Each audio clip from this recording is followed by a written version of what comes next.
Or Senator Ron Johnson from Wisconsin. He co-sponsored the Union Tax Fairness Act, which is a bill that would prevent the administration from doing this. Senator, good to see you. So we talked about this before. They had suggested they might do it, and now it appears they are doing it. Can it be stopped? Well, we're hoping so. Last time I was on here, and this is Senator Thune's bill, and I'm a co-sponsor. Last time I was on, they were just hinting about doing this, and now they've quietly proposed the rule. They just proposed it. So we've got the rule. It's 255 pages long. This particular section starts at page 70. It's about 4 pages long. And this is the time for Americans to make a comment to the Centers for Medicare and Medicaid Services. So hopefully we can make sure this rule does not get issued. Now, the problem with this is not only does it give the unions, a big kiss, basically, in the form of dollars, but it leaves the rest of the people who are supposed to be paying this tax, which amounts to $25 billion. It's meant to cover the pre-existing condition coverage, footing the rest of the bill. So now their bill is going to go up. Right. And HHS was asked about that, Senator, and they said it is true that the fee will be higher for the other plans that still have to pay the fee.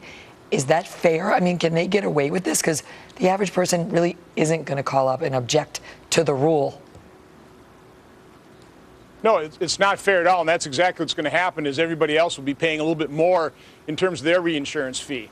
And Megan, basically what this is a political payback. This is trying to rally his base, which he is losing, and it's just simple cronyism. So he's rewarding his political cronies, and it's not fair at all, which is why I think Senator Thune had a pretty good title for his bill, Union Tax Fairness Act.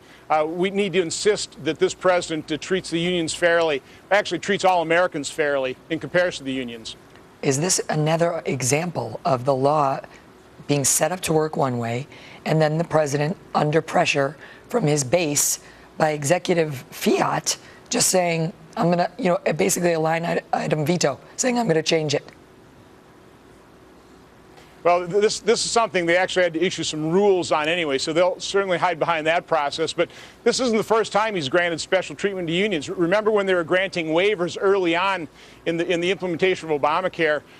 They granted about 1,700 waivers, and about half the people affected by those waivers were union members, oddly enough. So this is going to continue. You've got the Cadillac fee that is going to be coming in the future. I'm sure the unions are going to rail against that and try and get an exemption from that as well. So we just got to be very watchful.